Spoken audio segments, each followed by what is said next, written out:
Брут стоит неподвижно, его массивные плечи вздымаются при каждом дыхании, а глаза устремлены на нечто невидимое для других.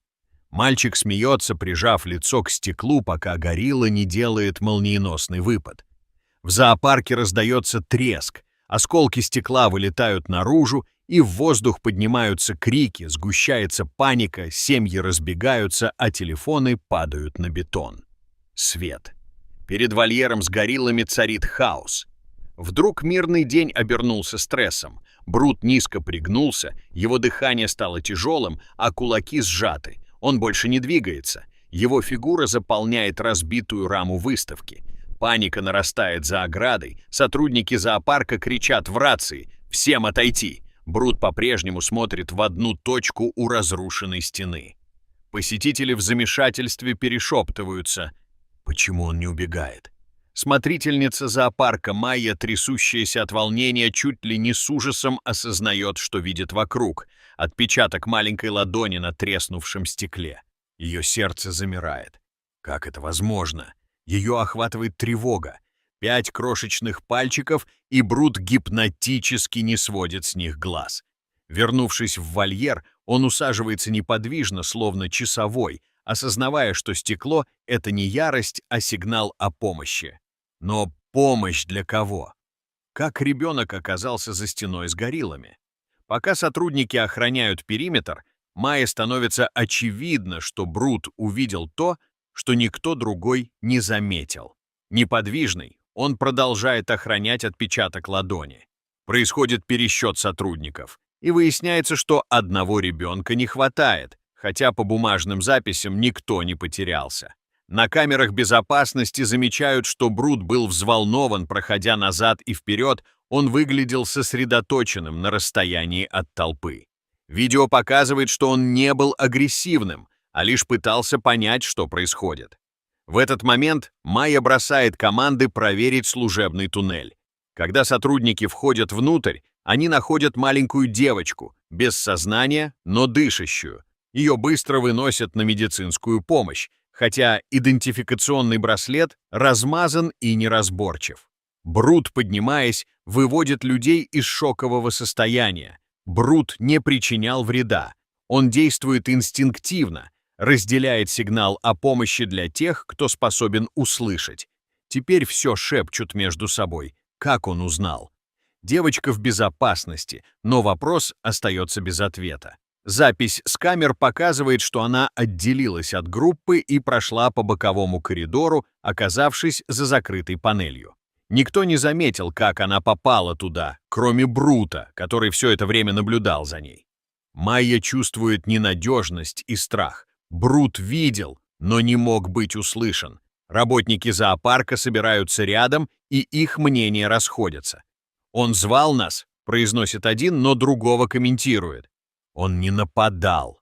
Родители девочки воссоединяются с ней, и когда она машет своей крошечной ладошкой, Брут медленно поднимает свою в ответ, сигнализируя, что он все понял.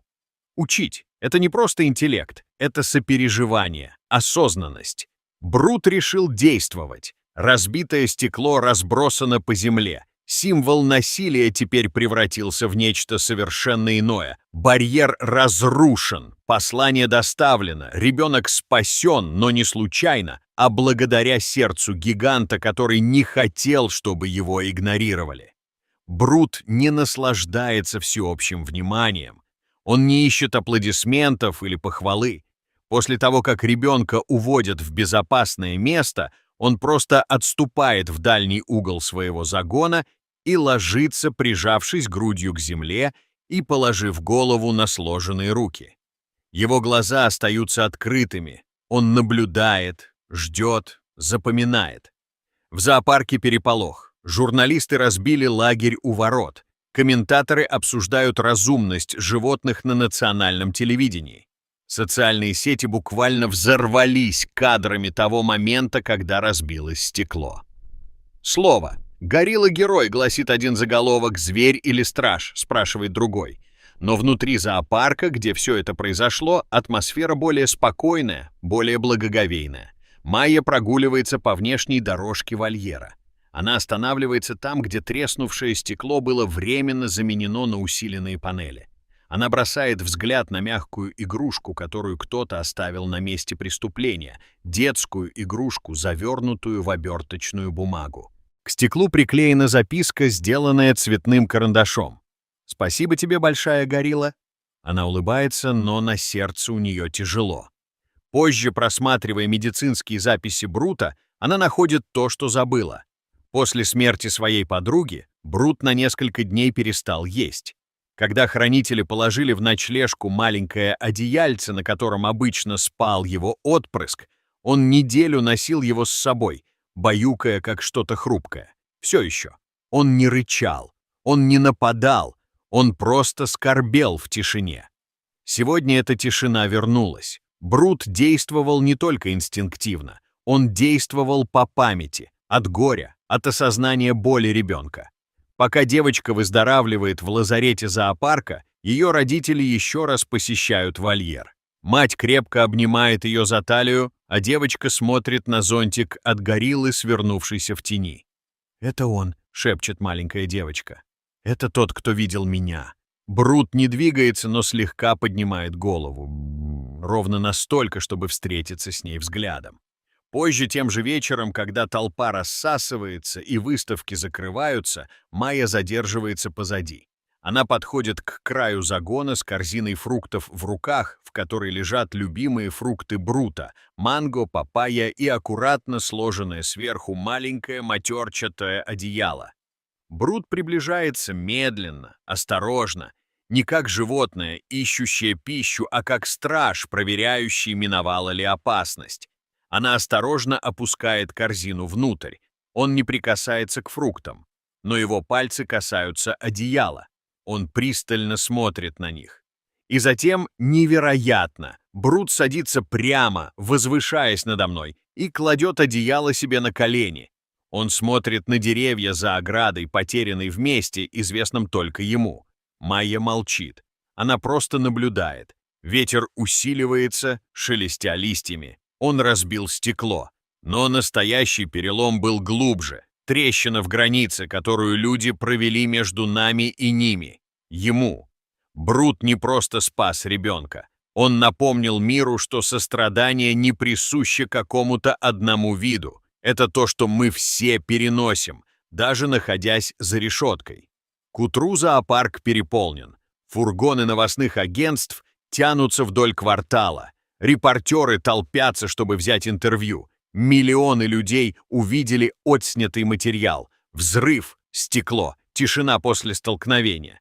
Но чего никто не может объяснить, так это почему это произошло.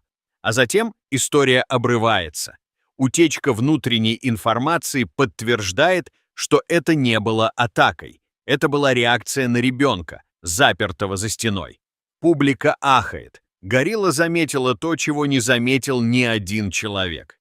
И начала действовать. Эксперты спорят, что это значит.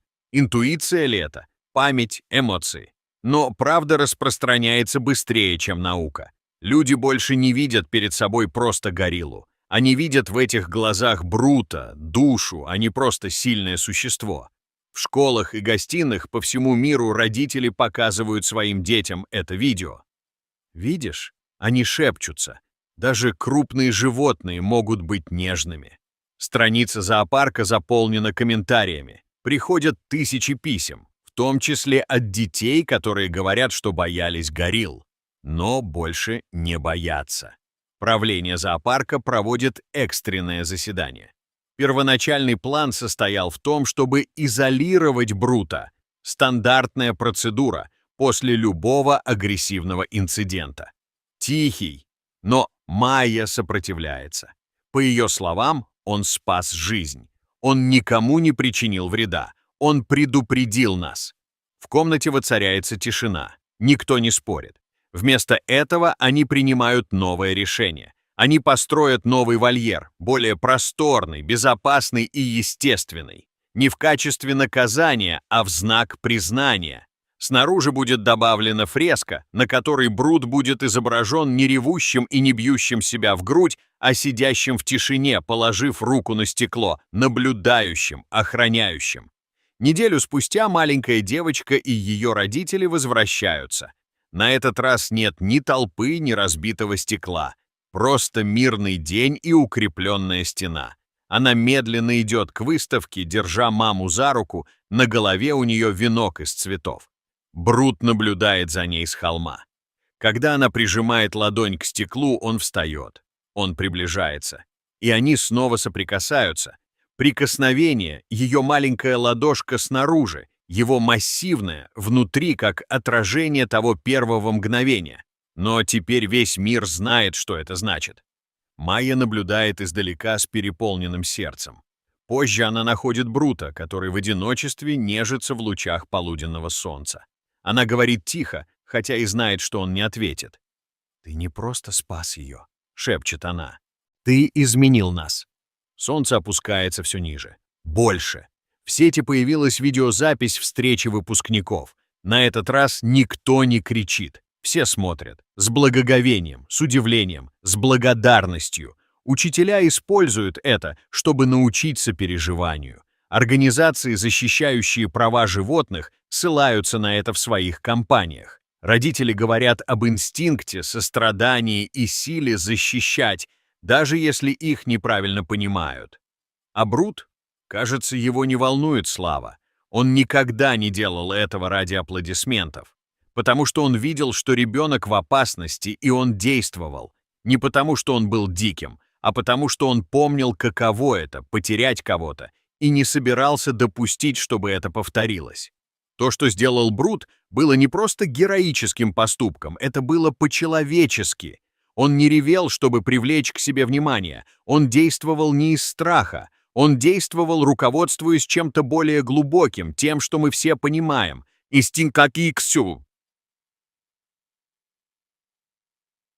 Инстинктом защиты невинных. Эта история напоминает нам о том, что любовь, горе и сопереживание — это не просто человеческие эмоции. Они универсальны. И иногда герои, которых мы боимся больше всего, оказываются теми, кто понимает нас лучше всех. Если эта история тронула вас, пожалуйста, оставьте комментарий ниже. Дайте нам знать. Вы верите, что животные чувствуют то же, что и мы? И если вы хотите услышать больше ярких историй о мужестве и сострадании животных из реальной жизни, не забудьте поставить лайк на это видео, подписаться на наш канал и нажать на колокольчик, чтобы не пропустить продолжение.